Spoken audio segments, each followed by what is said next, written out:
are you doing today? I'm doing very well, thank you. How are you?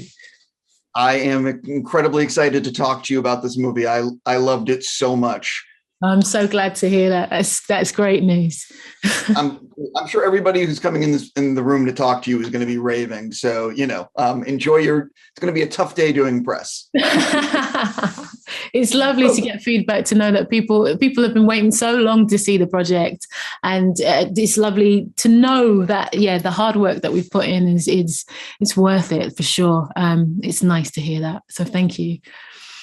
Of course, there are so many things to rave about this movie, but I'm curious, when you talk to your friends and family, what are the things that you keep telling them about this movie? Like, I can't wait for you to see this.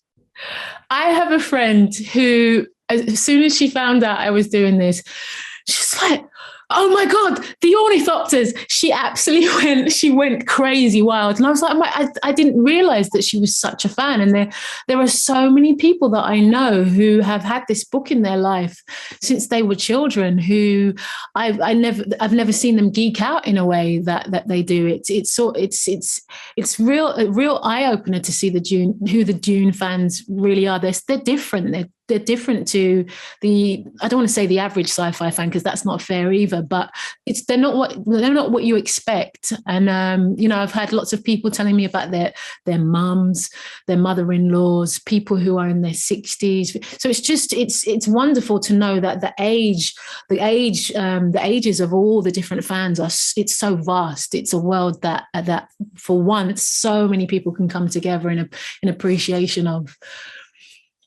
One of the things is that this film and the book have these great, powerful women. And the way that it was written in the 60s, which was obviously highly unusual, but can you sort of talk about that aspect of Dune? Because I think that's one of the strengths of the film. Yeah, it's the one thing. It's one of the main things that I state very clearly when I talk about Frank Herbert's writing. He's a forward-thinking kind of guy, because not only do you have these women who are present and strong and vocal, but there's more than one of them. It's never normally the case. Even now, you see projects coming up now, and it be a story or a film.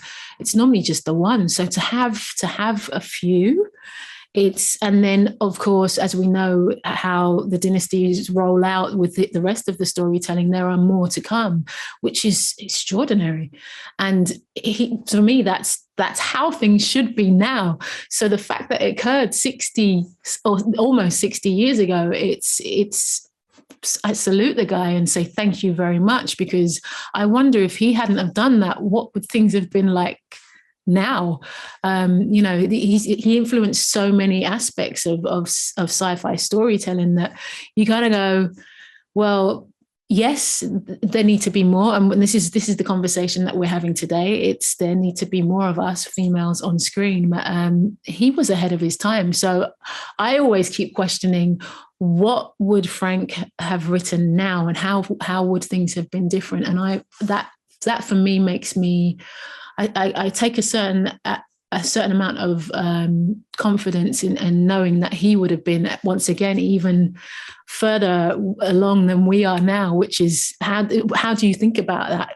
I guess it's about having the conversation and putting things out there and saying, really getting on with it. But extraordinary human being is what I think. I completely agree. I already got a wrap. I'm just going to say again, congrats. I hope it's a huge, huge hit. Thank you very much. Thanks a lot. Take care. Cool.